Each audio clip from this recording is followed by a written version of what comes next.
Collector সাহেব তলাকের 10 বছর পর স্ত্রীর সাথে দেখা করতে পৌঁছে গেলেন। গর্ভবতী স্ত্রী সড়কের ধারে চা বিক্রি করতে দেখা গেল। তারপর কলেক্টর স্বামী যা করলেন তাতে মানবতা কেঁদে উঠিল। সেটা ঠান্ডা সকাল ছিল, যখন জেলা কলেক্টর প্রমোদ রাঠোর তার সরকারি গাড়িতে বসে শহরের রাস্তাগুলোর পরিদর্শন করছিলেন। মুখে সেই রুক্ষতা, সেই ঠান্ডা ভাব, সেই কঠোরতা। কিন্তু আজ তার চোখে এক অদ্ভুত অস্থিরতা ছিল, যেন ভেতরে কোনো ঝড় তৈরি হচ্ছিল। ড্রাইভার গাড়িটা ধীরে ধীরে রাস্তার ধারে থামাল, কারণ সামনে ট্রাফিক ছিল, এবং ঠিক সেই মুহূর্তে প্রমোদের নজর রাস্তার ধারে লাগানো একটা ছোট ঠেলার দিকে চলে গেল, যেখানে এক মহিলা চা বানাচ্ছিলেন। সাধারণ পোশাক, মুখে ক্লান্তি, পেটটা হালকা উঁচু হয়ে আছে, যেন তিনি গর্ভবতী। প্রমোদের নজর সেই মহিলার ওপর আটকে গেল, এবং হঠাৎ তার হৃৎপিণ্ডের ধড়কন বেড়ে গেল। না, এটা হতে পারে না। তার ঠোঁট নিজে নিজেই ফিসফিসিয়ে উঠল, কারণ সেই মহিলা আর কেউ নয়, তার নিজের স্ত্রী সোনাম ছিল। সেই সোনাম যাকে তিনি 10 বছর আগে তলাক দিয়ে দিয়েছিলেন। সেই সোনাম যাকে তিনি নিজের জীবন থেকে বের করে ফেলেছিলেন। আর আজ সেই সোনাম এই অবস্থায় রাস্তার ধারে চা বিক্রি করছিল। প্রমোদের শ্বাস দ্রুত হয়ে গেল। তার চোখের সামনে 10 বছরের পুরনো ছবিগুলো ঘুরতে শুরু করল, যখন তিনি শুধু এক সাধারণ অফিসার ছিলেন, আর সোনাম তার সাথে প্রত্যেক কষ্টে পাশে দাঁড়িয়ে থাকত। যখন টাকার অভাব ছিল, যখন ভাড়ার ছোট ঘরে দুজনে স্বপ্ন দেখত, যখন সোনাম নিজের সব গয়না বিক্রি করে দিয়েছিল যাতে প্রমোদ পড়াশোনা শেষ করতে পারে। কিন্তু যেই প্রমোদ কলেক্টর হয়ে গেলেন, তার ব্যবহার বদলে গেল। অহংকার তার মাথায় চড়ে বসল। তার কাছে সোনামের সরলতা লজ্জাজনক লাগতে শুরু করল। আর তারপর একদিন শুধু একটা মিথ্যে সন্দেহ আর নিজের অহংকারে তিনি সোনামকে তালাক দিয়ে দিলেন, বিনা জেনে যে সেদিন সোনাম তার সন্তানের মা হতে চলেছিল। আর আজ 10 বছর পর সেই সোনাম তার সামনে দাঁড়িয়েছিল, ভেঙে গিয়েও তবু জীবনের সাথে লড়াই করতে করতে। প্রমোদের হৃদয় যেন বুকের ভেতর ধড়কন ভুলে গেল। তিনি গাড়ি থেকে নামতে যাচ্ছিলেন যে তখনই সোনামের মাথা ঘুরে গেল, এবং সে হঠাৎ পড়ে গেল। চায়ের ভাঁড়টা নিচে পড়ে গেল। লোকজন জড়ো হয়ে গেল। কেউ বলল, আরে এ তো কয়েকদিন ধরে ঠিক নেই, পেটেরও অবস্থা। কেউ পানি আনতে বলল, কিন্তু ভিড় থেকে কেউ সামনে বাড়ল না। আর ঠিক তখনই প্রমোদ নিজেকে আর আটকাতে পারলেন না। তিনি দ্রুত ভিড় ঠেলে সোনামের কাছে পৌঁছে গেলেন। তার রুক্ষতা, তার পদ, সব সেই মুহূর্তে মিলিয়ে গিয়েছিল। শুধু একটা ভেঙে পড়া মানুষ বেঁচেছিল। তিনি সোনামকে নিজের কোলে তুলে নিলেন। তার গলা কাঁপছিল। সোনাম, চোখ খোলো। সোনাম ধীরে ধীরে চোখ খুলল, এবং যেই সে প্রমোদকে দেখল, তার চোখে চোখ ভরে উঠল। কিন্তু সেই চোখের জলে ভালোবাসা ছিল না, শুধু যন্ত্রণা ছিল, গভীর খোঁচামারা যন্ত্রণা। সে ধীরে ধীরে বলল, আপনি এখানে কেন এসেছেন? এটা শুনে প্রমোদ যেন ভেতর থেকে ভেঙে গেলেন, কারণ এই প্রশ্নটা শুধু শব্দ ছিল না, এটা সেই 10 বছরের দূরত্ব ছিল, সেই দূরত্ব যেটা তিনি নিজে তৈরি করেছিলেন। আর ঠিক সেই মুহূর্তে প্রমোদের মনে হলো যে তিনি শুধু একটা স্ত্রীকে হারাননি, বরং নিজের পুরো দুনিয়া হারিয়ে ফেলেছিলেন। কিন্তু এখনও তার জানা ছিল না যে সোনমের পেটের যে সন্তান আছে সেটা কার। আর এই প্রশ্নটা তার জীবনের সবচেয়ে বড় ঝড় হয়ে উঠতে চলেছিল। প্রমোদ এক মুহূর্তও নষ্ট না করে সোনমকে কোলে তুলে নিলেন, এবং দ্রুত নিজের সরকারি গাড়ির দিকে এগোলেন। ভিড়ে দাঁড়িয়ে থাকা লোকজন শুধু দেখতে থাকল। কারো মাথায় ঢুকল না যে এই কালেক্টর সাহেবই, যিনি প্রতিদিন আইন আর ব্যবস্থার কথা বলেন, আর আজ এক অচেতন চা বিক্রেতা মহিলাকে এমন বুকে জড়িয়ে ধরে আছেন যেন তার শ্বাসের সাথে তার নিজের জীবন জড়িয়ে আছে। প্রমোদ ড্রাইভারকে জোর গলায় বললেন, জলদি হাসপাতাল চলো, এক্ষুনি। তার গলায় এমন ভয় ছিল যেটা হয়তো তিনি নিজেও আগে কখনো অনুভব করেননি। গাড়ি দ্রুত গতিতে হাসপাতালের দিকে ছুটল, আর প্রমোদ লাগাতার সোনমের মুখের দিকে তাকিয়েছিলেন। তার কাঁপা হাত সোনমের কপালে ছিল, যেন তিনি যে কোনো অবস্থায় তাকে জীবনে ফিরিয়ে আনতে চান। সোনম, তোমার কিছু হবে না, আমি তো আছি, তিনি ধীরে ধীরে বললেন। কিন্তু এই শব্দগুলো তার নিজের হৃদয়কেই খোঁচা মারছিল, কারণ তিনি জানতেন যখন সোনমের সবচেয়ে বেশি দরকার ছিল তখন তিনি তার সাথে ছিলেন না। হাসপাতালে পৌঁছানোর সাথে সাথে ডাক্তারদের টিম তৎক্ষণাৎ সক্রিয় হয়ে গেল। স্ট্রেচার আসলো এবং সোনমকে ভেতরে নিয়ে যাওয়া হলো। কিন্তু যেই নার্স তাকে ভেতরে নিয়ে যাচ্ছিল, তখনই সোনম দুর্বল হাতে প্রমোদের কবজি চেপে ধরল। তার চোখ অর্ধেক খোলা ছিল এবং ঠোঁট কাঁপছিল। আমাকে একা ছেড়ে যাবেন না, এটা শুনে প্রমোদের পা যেন সেখানেই আটকে গেল। তিনি কয়েক মুহূর্তের জন্য নিজেকে ক্ষমা করতেই পারলেন না, কারণ 10 বছর আগে তিনিই তাকে সবচেয়ে বেশি একা ছেড়ে দিয়েছিলেন। ডাক্তার কঠোর গলায় বললেন, স্যার, আমাদের কাজ করতে দিন, এবং দরজা বন্ধ হয়ে গেল। প্রমোদ বাইরে দাঁড়িয়ে রইলেন। এক লম্বা নীরব যন্ত্রণাময় অপেক্ষা শুরু হয়ে গিয়েছিল। হাসপাতালের সেই সাদা করিডরে দাঁড়িয়ে প্রমোদের জন্য প্রত্যেক সেকেন্ড যেন শাস্তি হয়ে উঠেছিল। তার চোখের সামনে বারবার সেই দিন ঘুরছিল, যেদিন রাগে পড়ে তিনি সোনমকে বাড়ি থেকে বের করে দিয়েছিলেন, তার কথা না শুনে, তার চোখের জল না বুঝে। আর আজ সেই চোখের জলই তার আত্মাকে ছিঁড়ে ফেলছিল। প্রায় 1 ঘন্টা পর ডাক্তার বাইরে এলেন। প্রমোদ তৎক্ষণাৎ তার কাছে পৌঁছে গেলেন। ডাক্তার, কেমন আছে সে? ডাক্তার গভীর শ্বাস নিয়ে বললেন, এখন বিপদমুক্ত, কিন্তু খুব দুর্বল। আর সবচেয়ে বড় কথা, সে প্রেগনেন্ট। তাকে খুব যত্নের দরকার। এটা শুনতেই প্রমোদের হৃদয় জোরে ধড়ক উঠল। যে প্রশ্নটা তার মনে আগে থেকেই ছিল সেটা আরও গভীর হয়ে গেল। এই সন্তানটা কার? কিন্তু ঠিক সেই মুহূর্তে তার ভেতর থেকে একটা আওয়াজ এলো, কি ফারাক পড়ে? কারণ সেই সময় প্রমোদের সামনে শুধু একটা সত্য ছিল, সোনাম জীবিত আছে, আর তাকে যে কোনো অবস্থায় বাঁচাতে হবে। কিছুক্ষণ পর তাকে সোনামের সাথে দেখা করার অনুমতি দেওয়া হলো। প্রমোদ ধীরে ধীরে ঘরে ঢুকলেন।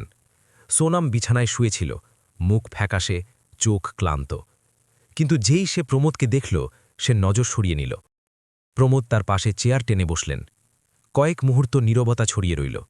তারপর প্রমোদ ধীর গলায় বললেন, সোনাম, আমাকে ক্ষমা করে দাও। এই শব্দ শুনে সোনামের ঠোঁটে হালকা তিক্ত হাসি এলো।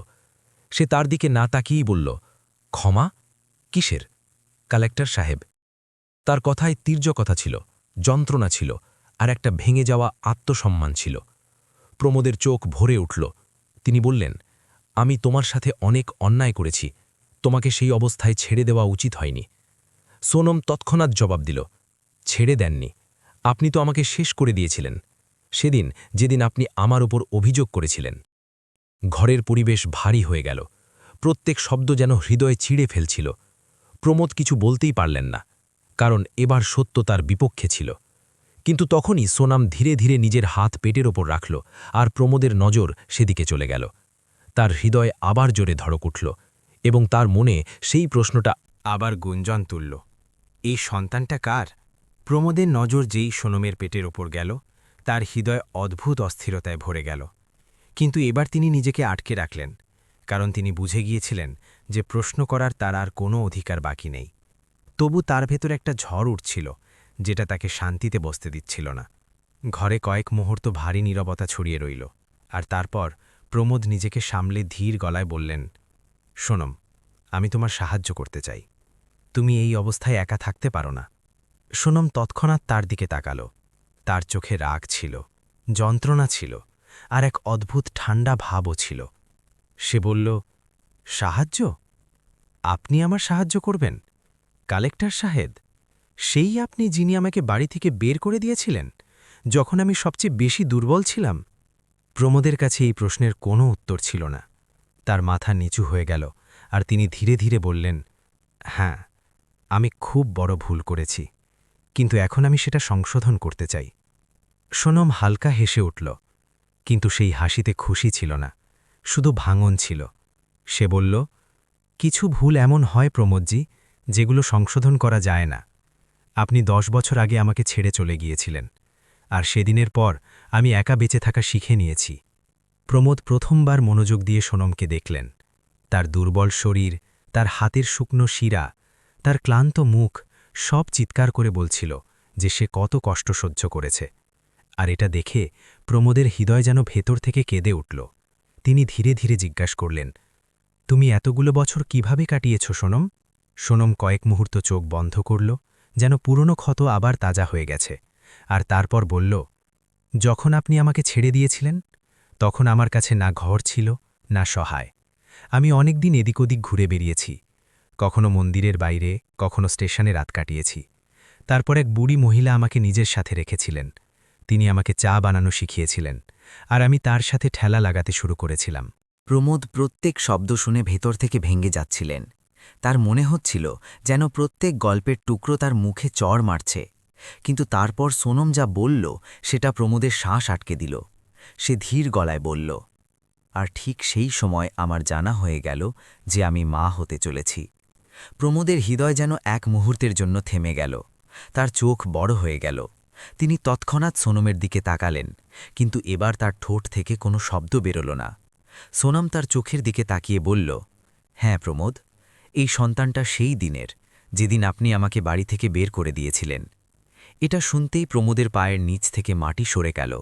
তার মনে হলো যেন কেউ তার বুক চিরে সত্যি সামনে রেখে দিয়েছে। তার মাথা শূন্য হয়ে গেল, আর চোখ থেকে চোখের জল নিজে নিজে বয়ে যেতে লাগল। তিনি কাঁপা গলায় বললেন, মানে এই সন্তানটা আমার?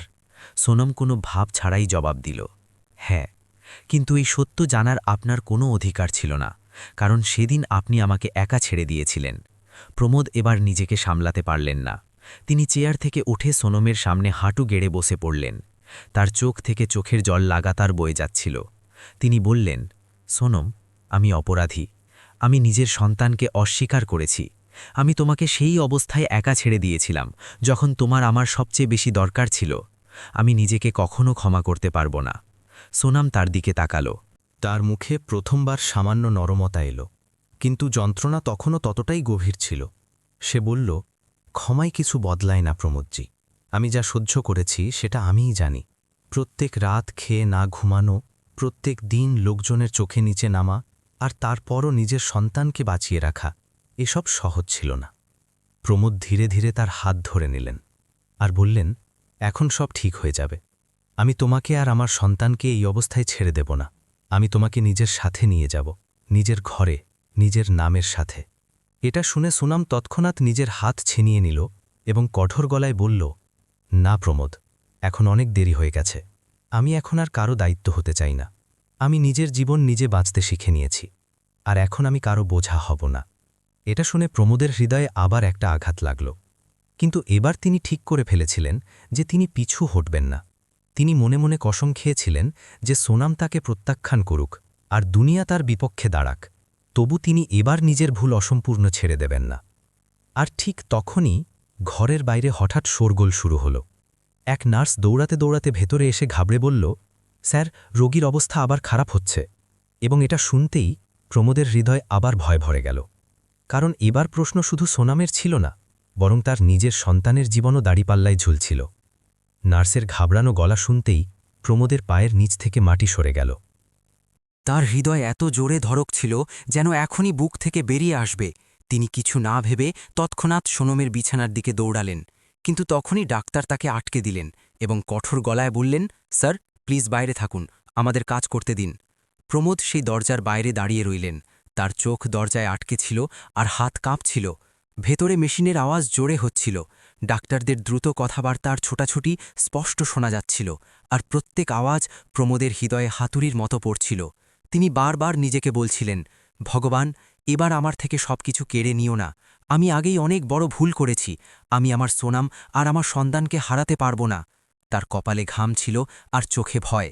তিনি প্রথমবার নিজের শক্তি, নিজের পদ, নিজের মর্যাদাকে পুরোপুরি অর্থহীন মনে করছিলেন, কারণ এই মুহূর্তে তিনি শুধু এক অসহায় মানুষ ছিলেন, যিনি নিজের সবচেয়ে দামি জিনিস হারানোর ভয়ে ভেঙে পড়ছিলেন। কিছুক্ষণ পর ডাক্তার বাইরে এলেন, আর তাদের মুখের গম্ভীরতা দেখে প্রমোদের হৃদয় বসে গেল। তিনি ঘাবড়ে জিজ্ঞাসা করলেন, ডাক্তার, সে কেমন আছে? ডাক্তার ধীর গলায় বললেন, অবস্থা নাজুক, রক্তের খুব অভাব, আর তৎক্ষণাৎ অপারেশন করতে হবে, নয়তো মা আর সন্তান দুজনের জীবনই বিপন্ন। এটা শুনতেই প্রমোদ যেন পাথর হয়ে গেলেন, কিন্তু পরের মুহূর্তেই তিনি না ভেবে বললেন, ডাক্তার, যা করতে হয় করুন, টাকার কোনো চিন্তা করবেন না, শুধু তাদের বাঁচিয়ে দিন। ডাক্তার বললেন, হ্যাঁ, এখনই রক্তের দরকার, তৎক্ষণাৎ। প্রমোদ তৎক্ষণাৎ বললেন, আমার রক্ত নিয়ে নিন। গ্রুপ লাগলে আমি তৈরি। টেস্ট হলো, আর কপাল জোরে তার রক্তর গ্রুপ মিলে গেল। প্রমোদ এক মুহূর্ত নষ্ট না করে স্ট্রেচারে শুয়ে পড়লেন এবং তার রক্ত সোনামের শরীরে চড়ানো শুরু হল। সেই মুহূর্তে তার মুখে যন্ত্রণা ছিল না, বরং এক অদ্ভুত শান্তি ছিল, যেন তিনি নিজের প্রত্যেক পাপের প্রায়শ্চিত্ত করছেন। তিনি মনে মনে বলছিলেন, সোনাম, এই রক্ত শুধু রক্ত নয়, এটা আমার ভুলের প্রায়শ্চিত্ত। আমি তোমাকে আর আমার সন্তানকে যে কোনো অবস্থায় বাঁচাব। অপারেশন থিয়েটারের বাইরে সেই লম্বা অপেক্ষা প্রমোদের জীবনের সবচেয়ে কঠিন সময় হয়ে উঠেছিল। প্রত্যেক সেকেন্ড যেন এক শতাব্দীর সমান লাগছিল। তিনি কখনো ভগবানের কাছে প্রার্থনা করছিলেন, তো কখনো নিজেকে গালাগালি করছিলেন।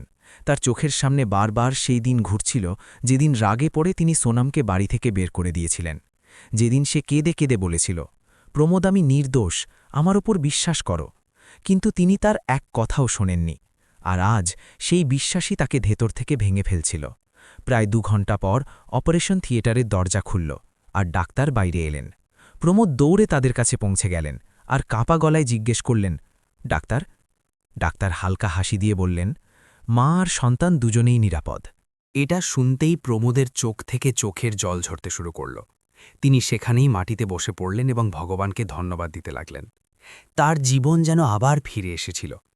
কিছুক্ষণ পর তাকে ভেতরে যাওয়ার অনুমতি দেওয়া হলো। প্রমোদ ধীরে ধীরে ঘরে ঢুকলেন, যেখানে সোনাম বিছানায় শুয়েছিল এবং তার পাশে একটা ছোট্ট নবজাতক শিশু কাপড়ে জড়ানো অবস্থায় রাখা ছিল। প্রমোদের নজর যেই সেই শিশুর উপর পড়ল, তার হৃদয় ভরে উঠল। তিনি ধীরে ধীরে সামনে এগোলেন এবং কাপা হাতে শিশুকে কোলে তুলে নিলেন। সেই ছোট্ট মুখ, বন্ধ চোখ আর নিষ্পাপ শ্বাস। প্রমোদের মনে হলো যেন তিনি পুরো দুনিয়া নিজের কোলে ধরে নিয়েছেন। তার চোখ থেকে চোখের জল লাগাতার বয়ে যাচ্ছিল। তিনি ধীরে ধীরে বললেন, বেটা, আমি তোমার অপরাধী, কিন্তু আমি প্রতিজ্ঞা করছি এখন তোমাকে কখনো একা ছেড়ে দেব না। তখনই সোনামের হালকা গলা ভেসে এলো, শিশুকে ফিরিয়ে দিন। প্রমোদ তার দিকে তাকালেন। তার চোখ খোলা ছিল এবং সে তাকে দেখছিল, কিন্তু এবার তার চোখে আগের মতো ঘৃণা ছিল না, বরং এক ক্লান্ত দূরত্ব ছিল। প্রমোদ ধীরে ধীরে শিশুকে ফিরিয়ে রাখলেন এবং সোনামের পাশে বসলেন। তিনি বললেন, সোনাম, ভগবান আমাদের দ্বিতীয় সুযোগ দিয়েছেন, প্লিজ আমাকে আরেকটা সুযোগ দাও, আমি সব ঠিক করে দেব। সোনাম কয়েক মুহূর্ত চুপ থেকে বলল, প্রমোদ, জীবন এত সহজ নয় যে সবকিছু আবার শুরু হয়ে যাবে। আপনি যা করেছেন সেটা শুধু একটা ভুল ছিল না। সেটা আমার পুরো জীবন ছিল, যেটা আপনি ভেঙে দিয়েছিলেন। প্রমোদ হাত জোর করে বললেন, আমি মানি, কিন্তু আমি এখন বদলে গেছি। আমি তোমাকে আর আমার সন্তানকে সেই সব দিতে চাই যার আপনি হকদার। সোনাম তার দিকে তাকিয়ে বলল, যদি সত্যি বদলে গিয়ে থাকেন তাহলে প্রথমে এটা প্রমাণ করুন যে আপনার এখন আর পদের অহংকার নেই, যে আপনি সেই প্রমোদ যিনি একসময় আমার সাথে সেই ছোট ঘরে খুশি ছিলেন। প্রমোদ না ভেবে বললেন, আমি সব ছাড়তে প্রস্তুত। যদি আপনাকে বিশ্বাস দেওয়ার জন্য আমাকে নিজের পথ থেকেও হাত ধুয়ে ফেলতে হয়, তাহলে আমি সেটাও করব। এটা শুনে সোনাম অবাক হয়ে গেল, কারণ তার আশা ছিল না যে সেই অহংকারী প্রমোদ আজ এতটা বদলাতে পারে। কিন্তু তার হৃদয়ে এখনও ভয় ছিল। সে ধীরে ধীরে বলল, কথা বলা সহজ হয় প্রমোদ, আসল পরীক্ষা সময় নেয়। প্রমোদ তার চোখের দিকে তাকিয়ে বললেন, আমি প্রত্যেক পরীক্ষার জন্য প্রস্তুত, শুধু তুমি আর আমাদের সন্তান আমার সাথে থাকো। ঘরে এক অদ্ভুত নীরবতা ছড়িয়ে গেল, যেন সময়ও থেমে গেছে, কিন্তু এই নীরবতা আসন্ন ঝড়ের আগের শান্তি ছিল। কারণ এখনও গল্প শেষ হয়নি, বরং আসল পরীক্ষা তো এবার শুরু হতে চলেছিল, যখন প্রমোদকে নিজের অতীতের প্রত্যেক পাপের হিসাব দিতে হবে এবং প্রমাণ করতে হবে যে তিনি সত্যিই বদলে গেছেন। হাসপাতালে সেই শান্ত ঘরে, যেখানে মেশিনের হালকা বিপ আর নবজাতক শিশুর ধীর শ্বাসের আওয়াজ গুঞ্জন তুলছিল, প্রমোদ চেয়ারে বসে সোনাম আর নিজের সন্তানকে দেখছিলেন। কিন্তু এবার তার মনে শুধু আবেগ ছিল না, বরং এক দৃঢ় সংকল্পও ছিল। তিনি ঠিক করে ফেলেছিলেন যে তিনি শুধু শব্দ দিয়ে নয়, বরং নিজের প্রত্যেক পদক্ষেপ দিয়ে প্রমাণ করবেন যে তিনি বদলে গেছেন। পরের দিন সকাল সকাল প্রমোদ এমন একটা সিদ্ধান্ত নিলেন যেটা পুরো জেলায় হইচই ফেলে দিল। তিনি নিজের পদের ব্যবহার করে প্রথমেই সেই এলাকার পরিদর্শন করালেন, যেখানে সোনাম চায়ের ঠেলা লাগাত। সেখানকার ভাঙা রাস্তা, নোংরা, অসুরক্ষিত পরিবেশ সব দেখে তার মাথা লজ্জায় নিচু হয়ে গেল। তার মনে হলো যে সিস্টেমের তিনি প্রধান, সেই সিস্টেমের খামতিই তার স্ত্রীকে এই অবস্থায় নিয়ে এসেছিল। সেদিনই তিনি আদেশ জারি করলেন যে পুরো এলাকার উন্নয়ন তৎক্ষণাৎ করা হবে। সেখানে পরিষ্কার পরিচ্ছন্নতা, পানি, শৌচালয় আর ছোট ব্যবসায়ীদের জন্য সুরক্ষিত স্টল তৈরি করা হবে। কিন্তু এসব করার পরেও তার হৃদয়ের বোঝা কমল না, কারণ এসব তিনি আগেও করতে পারতেন, যদি তিনি নিজের অহংকারে অন্ধ না হতেন। অন্যদিকে হাসপাতালে সোনাম ধীরে ধীরে সুস্থ হয়ে উঠছিল, কিন্তু তার হৃদয়ের ক্ষত তখনও তাজা ছিল। সে প্রমোদের প্রত্যেক পদক্ষেপ দেখছিল, কিন্তু তার মনে এখনও একটা ভয় ছিল যে কোথাও এসব শুধু দেখানো না হয়। একদিন প্রমোদ হাসপাতালে এসে সোনামকে বললেন, আমি চাই তুমি আর আমাদের সন্তান আমার সাথে ঘরে চলো, আমি সবকিছু ঠিক করে দিয়েছি। এটা শুনতেই সোনাম শান্ত কিন্তু কঠোর গলায় বলল, ঘর? আপনি কোন ঘর বাঁচিয়েছেন প্রমোদ? সেই ঘর তো সেদিনই ভেঙে গিয়েছিল যেদিন আপনি আমাকে বাইরে বের করে দিয়েছিলেন। প্রমোদ তার কথা শুনে মাথা নিচু করে নিলেন। কিন্তু এবার তিনি পিছু হটতে চলেননি। তিনি বললেন, যদি সেই ঘর ভেঙে গিয়ে থাকে তাহলে আমি নতুন ঘর বানাবো, কিন্তু এবার বিশ্বাসের ভিত্তিতে। সোনাম তার চোখের দিকে তাকালো। সেখানে এখন আগের মতো অহংকার ছিল না, বরং একটা সততা ছিল। কিন্তু সে আবারও বলল, বিশ্বাস একদিনে হয় না প্রমোদ, আপনার সময় লাগবে, আর আমার বিশ্বাস করতে তার থেকেও বেশি সময় লাগবে। প্রমোদ ধীরে ধীরে বললেন, আমি অপেক্ষা করব, যত সময় লাগুক, শুধু তুমি আমাকে এই সুযোগটা কেড়ে নিও না। ঠিক সেই সময় এক নার্স ভেতরে এলো এবং বলল, ম্যাডাম, আপনার জন্য কেউ দেখা করতে এসেছে। সোনাম অবাক হয়ে জিজ্ঞেস করল, কে? আর যেই দরজা খুলল, ভেতরে এক বৃদ্ধা মহিলা এলেন। সেই মহিলা যিনি সোনামকে সেই কঠিন সময় সাহায্য করেছিলেন। সোনাম তাকে দেখেই আবেগাপ্লুত হয়ে গেল এবং তার গলা জড়িয়ে ধরল। বৃদ্ধা মহিলা প্রমোদের দিকে তাকালেন, আর তার চোখে রাগ স্পষ্ট দেখা যাচ্ছিল। তিনি বললেন, এই সেই লোক যে তোকে সেই অবস্থায় ছেড়ে দিয়েছিল? প্রমোদ মাথা নিচু করে নিলেন এবং বললেন, মা, আমি নিজের ভুল স্বীকার করি এবং সেটা সংশোধন করতে চাই। বৃদ্ধা মহিলা কঠোর গলায় বললেন, ভুল সংশোধন করার আগে বুঝে নাও তুই কি হারিয়েছিস। এই মেয়েটা 10 বছর ধরে প্রত্যেক দিন তোর অপেক্ষা করেছে, প্রত্যেক রাত তোর নাম নিয়ে কেঁদেছে, আর তুই আজ এসেছিস যখন সবকিছু ভেঙে গেছে। এটা শুনেই প্রমোদের চোখে আবার চোখের জল এলো, কিন্তু এবার তিনি নিজেকে সামলে বললেন, আমি জানি আমি অপরাধী, কিন্তু এবার আমি পালাবো না, আমি প্রত্যেক যন্ত্রণার মুখোমুখি হব। বৃদ্ধা মহিলা কয়েক মুহূর্ত তাকে দেখলেন, আর তারপর ধীরে ধীরে বললেন, যদি সত্যিই বদলে গিয়ে থাকো, তাহলে এই মেয়েটাকে আর তার সন্তানকে সেই সম্মান দাও যেটা তুই কেড়ে নিয়েছিলি। প্রমোদ বিনা দেরিতে বললেন, আমি প্রতিজ্ঞা করছি। সেই সন্ধ্যায় প্রমোদ আরেকটা বড় পদক্ষেপ নিলেন। তিনি মিডিয়ার সামনে এসে খোলাখুলিভাবে নিজের ভুল স্বীকার করলেন। তিনি বললেন যে তিনি নিজের স্ত্রীর সাথে অন্যায় করেছেন এবং এখন তাকে তার হক ফিরিয়ে দেওয়ার জন্য সব রকম চেষ্টা করবেন। এই খবর পুরো জেলায় আগুনের মতো ছড়িয়ে পড়ল। লোকজন অবাক হয়ে গিয়েছিল যে এক কালেক্টর নিজের ব্যক্তিগত জীবনের ভুল এভাবে সবার সামনে স্বীকার করছেন। কেউ তার প্রশংসা করছিল, তো কেউ এটাকে নাটক বলছিল। কিন্তু প্রমোদ এখন এসব কথার উপরে উঠে গিয়েছিলেন। তার কাছে সবচেয়ে জরুরি শুধু সোনাম আর তার সন্তান ছিল। রাতে যখন তিনি হাসপাতালে সোনামের পাশে বসেছিলেন, তখন সোনাম ধীরে ধীরে বলল, আপনি এসব কেন করলেন? প্রমোদ তার চোখের দিকে তাকিয়ে বললেন, কারণ এখন আমার কোনো জিনিসের ভয় নেই, শুধু তোমাকে হারানোর ছাড়া।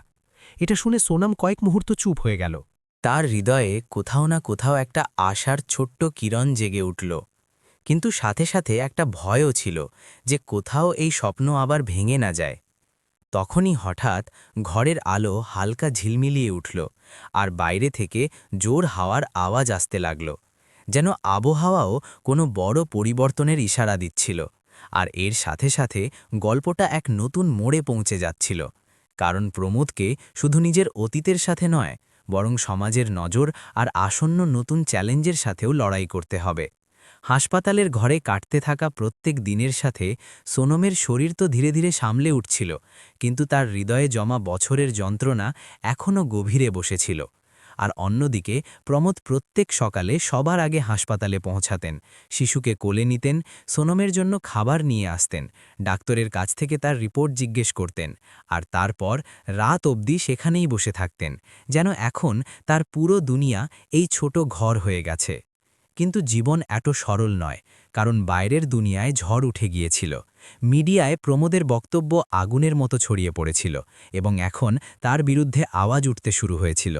কেউ বলছিল যে এক কালেক্টরের নিজের ব্যক্তিগত জীবন এভাবে প্রকাশ্যে আনা উচিত নয়, তো কেউ তার সিদ্ধান্ত নিয়ে প্রশ্ন তুলছিল। এমনকি তার বিভাগের কিছু অফিসারও তার বিরুদ্ধে দাঁড়িয়ে যাচ্ছিল। একদিন প্রমোদ অফিসে পৌঁছালেন, তো সেখানকার পরিবেশ বদলে গিয়েছিল। লোকজন তাকে আলাদা নজরে দেখছিল, যেন তিনি এখন শুধু কালেক্টর নন, বরং এক বিতর্কিত ব্যক্তি হয়ে গেছেন। তখনই তার ঊর্ধ্বতন অফিসারের ফোন এলো এবং কঠোর গলায় বলা হলো, প্রমোদ, তোমার বোঝা উচিত যে তোমার এই কাজগুলো তোমার পোস্টের জন্য ঠিক নয়। তোমাকে নিজের ব্যক্তিগত বিষয়গুলো আলাদা রাখতে হবে, নয়তো তোমাকে এর গুরুতর ফল ভোগ করতে হতে পারে। প্রমোদ কয়েক মুহূর্ত চুপ রইলেন, কিন্তু তারপর তিনি দৃঢ় গলায় বললেন, স্যার, যদি পরিবারের সাথে দাঁড়ানো ভুল হয়, তাহলে আমি এই ভুল বারবার করব। এটা শুনে ওপাশ থেকে ফোন কেটে গেল, কিন্তু প্রমোদের মুখে এখন ভয় ছিল না, বরং এক অদ্ভুত শান্তি ছিল, কারণ তিনি নিজের ভেতরের মানুষটাকে জাগিয়ে তুলেছিলেন। অন্যদিকে হাসপাতালে সোনামের কাছেও এসব খবর পৌঁছে গিয়েছিল এবং সে ভেতরে ভেতরে চিন্তিত হয়ে পড়ছিল। এক সন্ধ্যায় যখন প্রমোদ তার পাশে বসেছিলেন, তখন সোনাম ধীরে ধীরে বলল, প্রমোদ, আপনি এসব কেন করছেন? আপনার চাকরি বিপদে আছে। প্রমোদ হেসে বললেন, চাকরি আবার পাওয়া যাবে, কিন্তু এবার যদি আমি তোমাকে হারিয়ে ফেলি তাহলে নিজেকে কখনো খুঁজে পাব না। সোনাম তার চোখের দিকে তাকালো। সেখানে এখন শুধু সততা ছিল, আর হয়তো প্রথমবার তার হৃদয়ে বিশ্বাসের হালকা দরজা নড়ে উঠল। কিন্তু তখনই হঠাৎ হাসপাতালের বাইরে কিছু লোক জড়ো হয়ে গেল এবং স্লোগান দিতে শুরু করল। কিছু লোক প্রমোদের বিরুদ্ধে প্রতিবাদ করছিল। পরিস্থিতি খারাপ হতে শুরু করল এবং পুলিশ ডাকতে হলো। এসব দেখে সোনাম ভয় পেয়ে গেল। সে প্রমোদের হাত চেপে ধরল এবং বলল, আমার ভয় লাগছে। প্রমোদ তাকে আশ্বস্ত করলেন যে সব ঠিক হয়ে যাবে, কিন্তু তার মনেও একটা চিন্তা ছিল যে এসব কোথাও তার পরিবারের জন্য বিপদ না হয়ে যায়। সেই রাতেই প্রমোদ একটা বড় সিদ্ধান্ত নিলেন। তিনি নিজের পদ থেকে ইস্তফা দেওয়ার মনস্থ করলেন, যাতে তার কারণে সোনাম আর সন্তানের কোনো অসুবিধা না হয়। পরের দিন সকালে তিনি নিজের ইস্তফা লিখে ফেললেন এবং সেটা জমা দেওয়ার জন্য প্রস্তুত হয়ে গেলেন। কিন্তু যেই তিনি হাসপাতালে পৌঁছলেন, তিনি দেখলেন যে সোনম শিশুকে কোলে নিয়ে জানালার কাছে দাঁড়িয়ে আছে এবং বাইরে উঠতে থাকা সূর্যের দিকে তাকিয়ে আছে। সেই মুহূর্তে এক অদ্ভুত শান্তি ছিল। প্রমোদ ধীরে ধীরে তার কাছে গেলেন এবং বললেন, সোনম, আমি সিদ্ধান্ত নিয়ে ফেলেছি। আমি আমার চাকরি ছেড়ে দিচ্ছি। এটা শুনতেই সোনম চমকে উঠল। সে তৎক্ষণাৎ তার দিকে তাকিয়ে বলল, আপনি পাগল হয়ে গেছেন? আপনি এত কষ্ট করে এই মর্যাদা অর্জন করেছেন, আর এখন আপনি সেটা ছেড়ে দেবেন? প্রমোদ শান্ত গলায় বললেন, আমার জন্য এখন সবচেয়ে বড় দায়িত্ব তুমি আর আমাদের সন্তান। যদি আমার কারণে তোমার কোনো কষ্ট হয় তাহলে এই চাকরির কোনো মানে নেই। সোনমের চোখে চোখের জল এসে গেল। সে প্রথমবার প্রমোদের হাত নিজের দুই হাতে নিয়ে বলল, প্রমোদ, আমি তোমাকে কখনো আটকাইনি, কিন্তু আজ আমি তোমাকে আটকাচ্ছি। কারণ এটা ত্যাগ নয়, বরং পালানো হবে। যদি সত্যিই বদলাতে হয় তাহলে দায়িত্ব থেকে পালিয়ে নয়, বরং তাদের মুখোমুখি হয়ে দেখাও। এটা শুনে প্রমোদ কয়েক মুহূর্ত চুপ হয়ে গেলেন এবং তারপর ধীরে ধীরে হাসলেন, কারণ তার মনে হল যে সোনম এখন আর শুধু এক ভেঙে পড়া মহিলা নয়, বরং এক শক্তিশালী মানুষ হয়ে উঠেছে। তিনি ইস্তফার কাগজ ছেড়ে ফেললেন এবং বললেন, ঠিক আছে, আমি পালাব না, আমি প্রত্যেক চ্যালেঞ্জের মুখোমুখি হব। সোনাম হালকা হাসি দিল, আর সেই মুহূর্তে দুজনের মধ্যে এক নতুন শুরুর ভিত্তি তৈরি হয়ে গেল। কিন্তু তখনই হঠাৎ ডাক্তার ঘরে ঘাবড়ে এসে বললেন, আমাদের তৎক্ষণাৎ শিশুকে আইসিইউতে স্থানান্তর করতে হবে, তার অবস্থা হঠাৎ খারাপ হয়ে গেছে। এটা শুনতেই দুজনের মুখের রং উড়ে গেল এবং আবারও তাদের জীবন এক নতুন সংকটের দিকে এগোতে লাগল। ডাক্তারের কথা শুনতেই সোনামের হাত থেকে শিশু প্রায় পড়ে যাচ্ছিল, কিন্তু প্রমোদ তৎক্ষণাৎ তাকে সামলে নিলেন এবং ঘাবড়ে ডাক্তারের পেছন পেছন আইসিইউর দিকে দৌড়ালেন। সেই মুহূর্তে দুজনের মুখে শুধু ভয় ছিল, এমন ভয় যেটা মানুষকে ভেতর থেকে খালি করে দেয়। আইসিইউর বাইরে পৌঁছানোর সাথে সাথে ডাক্তারদের টিম শিশুকে তৎক্ষণাৎ ভেতরে নিয়ে গেল এবং দরজা বন্ধ হয়ে গেল। সোনম সেখানেই মাটিতে বসে পড়ল। তার চোখ থেকে চোখের জল লাগাতার বয়ে যাচ্ছিল, আর সে শুধু একটাই কথা বারবার বলছিল, ভগবান, আমার সন্তানকে বাঁচিয়ে দাও। আমি অনেক সহ্য করেছি, এখন আর আমার থেকে হবে না। প্রমোদ তাকে সামলালেন, কিন্তু এবার তার নিজের চোখও ভিজে গিয়েছিল, কারণ এটা শুধু এক বাবার ভয় ছিল না, বরং নিজের প্রত্যেক পাপের হিসেব সামনে দাঁড়িয়ে দেখা ছিল। তিনি দেওয়ালের সাহায্যে দাঁড়িয়ে গেলেন এবং প্রথমবার খোলাখুলিভাবে কেঁদে ফেললেন, যেন বছরের পর বছর জমা যন্ত্রণা আজ বেরিয়ে এসেছে। তিনি হাত জোড় করে উপরের দিকে তাকিয়ে বললেন, ভগবান, যদি শাস্তি দিতে হয় তাহলে আমাকে দাও, কিন্তু আমার সন্তানকে বাঁচিয়ে দাও। সময় যেন থেমে গিয়েছিল। প্রত্যেক সেকেন্ড এক যুগের সমান লাগছিল। আইসিইউয়ের বাইরে বসা সেই জোড়া এখন আর কোনো কালেক্টর আর চা বিক্রেতা নয়, বরং শুধু মা বাবা ছিল, যারা নিজের সন্তানের একটা শ্বাসের জন্য লালায়িত হয়েছিল। প্রায় 2 ঘণ্টা পর ডাক্তার বাইরে এলেন। তাদের মুখের গম্ভীরতা দুজনের শ্বাস আটকে দিল। প্রমোদ তৎক্ষণাৎ সামনে এগিয়ে গেলেন এবং কাঁপা গলায় জিজ্ঞেস করলেন, ডাক্তার, আমার সন্তান ঠিক আছে তো? ডাক্তার গভীর শ্বাস নিয়ে বললেন, অবস্থা খুব নাজুক ছিল, কিন্তু এখন বিপদমুক্ত। তাকে কয়েকদিন নজরদারিতে রাখতে হবে। এটা শুনতেই সোনাম সেখানেই ফুপিয়ে ফুপিয়ে কেঁদে উঠল এবং প্রমোদ তাকে জড়িয়ে ধরলেন। সেই মুহূর্তে দুজনের মধ্যে সব অভিমান যেন ধুয়ে গেল। কয়েকদিন পর শিশু পুরোপুরি সুস্থ হয়ে গেল এবং তাকে আইসিইউ থেকে বাইরে আনা হল। প্রমোদ তাকে কোলে তুলে নিলেন এবং এবার তার মুখে ভয় ছিল না, বরং এক স্বস্তি ছিল। তিনি সোনমের দিকে তাকিয়ে বললেন, হয়তো ভগবান আমাদের আরেকটা সুযোগ দিচ্ছেন। সোনম ধীরে ধীরে হেসে বলল, কিন্তু এবার আমাদের এটাকে হারাতে দেওয়া যাবে না। সময়ের সাথে প্রমোদ নিজের কাজ আর পরিবার দুটোকেই সামঞ্জস্য করতে শুরু করলেন। তিনি নিজের জেলায় গরিবদের জন্য অনেক প্রকল্প শুরু করলেন, বিশেষ করে সেই মহিলাদের জন্য যারা একা লড়াই করছে। তিনি ছোট ব্যবসায়ীদের জন্য সাহায্য প্রকল্প শুরু করলেন, যাতে কেউ সোনমের মতো বাধ্য হয়ে রাস্তায় না নামে। ধীরে ধীরে লোকজনের নজরে তার ছবি বদলাতে শুরু করল। এখন তিনি শুধু এক অফিসার নন, বরং এক সংবেদনশীল মানুষ হিসেবে চেনা যেতে লাগলেন। একদিন প্রমোদ সোনমকে সেই জায়গায় নিয়ে গেলেন যেখানে সে চায়ের ঠেলা লাগাত। সেখানে এখন একটা ছোট্ট সুন্দর স্টল তৈরি হয়েছে, যার ওপর লেখা ছিল সোনাম টি স্টল। সোনম অবাক হয়ে তার দিকে তাকালো, তো প্রমোদ বললেন, এটা তোমার পরিশ্রম আর তোমার পরিচয়। আমি এটাকে শেষ করিনি, বরং এটাকে সম্মান দিয়েছি। সোনমের চোখে চোখের জল এসে গেল, কিন্তু এবার সেই চোখের জল খুশির ছিল। সে বলল, প্রমোদ, আপনি সত্যি, আমি নিজেকে বদলে নিয়েছি। প্রমোদ হেসে বললেন, না সোনম, আমি নিজেকে বদলাইনি, আমি নিজেকে চিনে নিয়েছি। ঠিক সেই সময় তাদের ছোট্ট সন্তান হেসে উঠল, আর দুজন তার দিকে তাকিয়ে রইল। সেই নিষ্পাপ হাসিতে যেন তাদের সব যন্ত্রণা হারিয়ে গেল।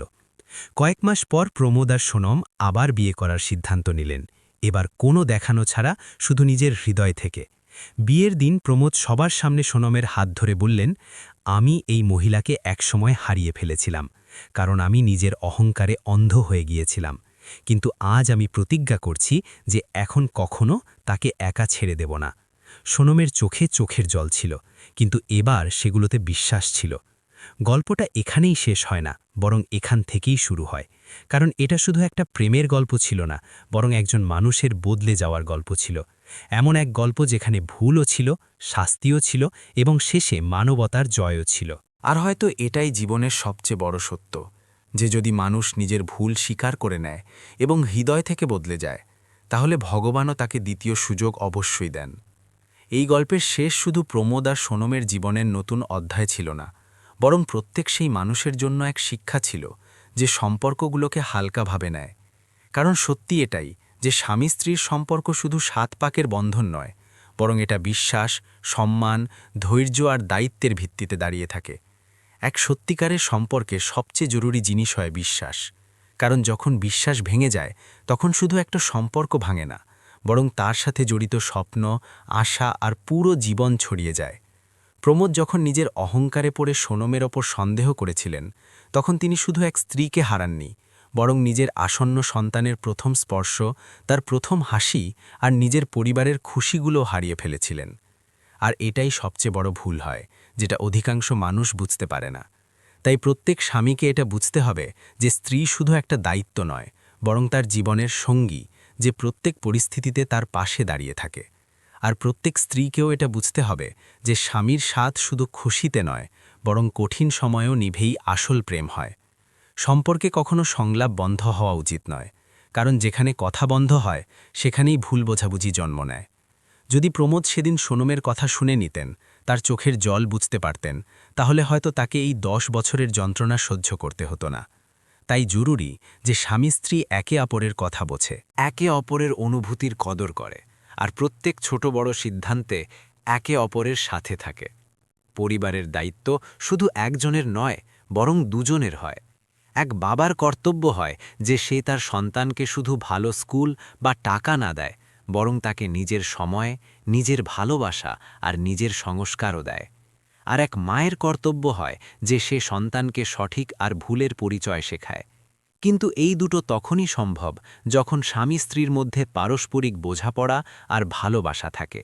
কারণ সন্তানরা সেটাই শেখে যেটা তারা নিজের ঘরে দেখে। যদি ঘরে সম্মান থাকে, তাহলে সন্তানও সম্মান করা শিখবে। আর যদি ঘরে ঝগড়া আর দূরত্ব থাকে, তাহলে তার প্রভাব সরাসরি সন্তানের হৃদয়ে পড়বে। তাই জরুরি যে স্বামী স্ত্রী নিজেদের সম্পর্ককে সবার উপরে রাখে, নিজেদের অহংকারকে কখনো নিজেদের সম্পর্কের মাঝে আসতে না দেয়। কারণ অহংকার সবসময় সম্পর্ক ভাঙে, আর প্রেম সবসময় তাদের জোড়ে। প্রমোদ আর সোনমের গল্প আমাদের এটাই শেখায় যে ভুল করা ভুল নয়, কিন্তু সেই ভুলকে স্বীকার করা আর সেটা সংশোধন করাই মানুষকে মহান বানায়। যদি প্রমোদ নিজের ভুল স্বীকার না করতেন তাহলে হয়তো তিনি জীবনভর এক শূন্যতা নিয়ে বেঁচে থাকতেন। কিন্তু তিনি সাহস দেখিয়েছিলেন, নিজের অহংকার ছেড়ে দিয়েছিলেন এবং নিজের পরিবারকে ফিরে পাওয়ার জন্য প্রত্যেক কষ্টের মুখোমুখি হয়েছিলেন। আর সোনমও নিজের যন্ত্রণা সত্ত্বেও তাকে একটা সুযোগ দিয়েছিল, কারণ কখনো কখনো ক্ষমা করাও ততটাই জরুরি যতটা ভুল স্বীকার করা। এক সত্যিকারের সম্পর্ক সেটাই হয় যেখানে দুজন একে অপরের কমতি বোঝে, তাদের গ্রহণ করে এবং একসাথে মিলে সেগুলো সংশোধন করে। জীবনে যত মুশকিলই আসুক না কেন, যদি স্বামী স্ত্রী একসাথে দাঁড়ায় তাহলে কোনো ঝড়ই তাদের আলাদা করতে পারবে না। নিজের পরিবারের খেয়াল রাখা শুধু আর্থিক দায়িত্ব নয়, বরং আবেগের দায়িত্ব। নিজের মা বাবার সম্মান করা, নিজের সন্তানকে সংস্কার দেওয়া আর নিজের জীবনসঙ্গীকে সম্মান আর ভালোবাসা দেওয়াই এক সুখী জীবনের আসল পরিচয়। তাই প্রত্যেক স্বামী স্ত্রীর উচিত যে তারা নিজেদের সম্পর্ককে সময় দেয়, একে অপরের কদর করে, ছোট ছোট খুশিগুলো একসাথে উপভোগ করে এবং প্রত্যেক মুশকিলে একে অপরের হাত ধরে রাখে। কারণ শেষে মানুষের কাছে যে সবচেয়ে দামি জিনিস থাকে সেটা তার পরিবারই হয়। টাকা, পদ আর খ্যাতি সব পেছনে পড়ে থাকে, কিন্তু নিজের লোকজনের সাথই আসল খুশি দেয়। আর এটাই এই পুরো গল্পের সার, যে যদি সম্পর্কগুলোকে সততা, ইমানদারি আর ভালোবাসা দিয়ে নেওয়া হয় তাহলে প্রত্যেক ভাঙনকে জোড়া যায় আর প্রত্যেক অসম্পূর্ণ গল্পকে এক সুন্দর সমাপ্তি দেওয়া যায়। তাই নিজের সম্পর্কগুলোকে সামলান, তাদের সময় দিন, আর সবসময় মনে রাখবেন যে সত্যিকারের ভালোবাসা সেটাই যে প্রত্যেক অবস্থায় সাথ নেয় এবং কখনো একে অপরের হাত ছেড়ে দেয় না।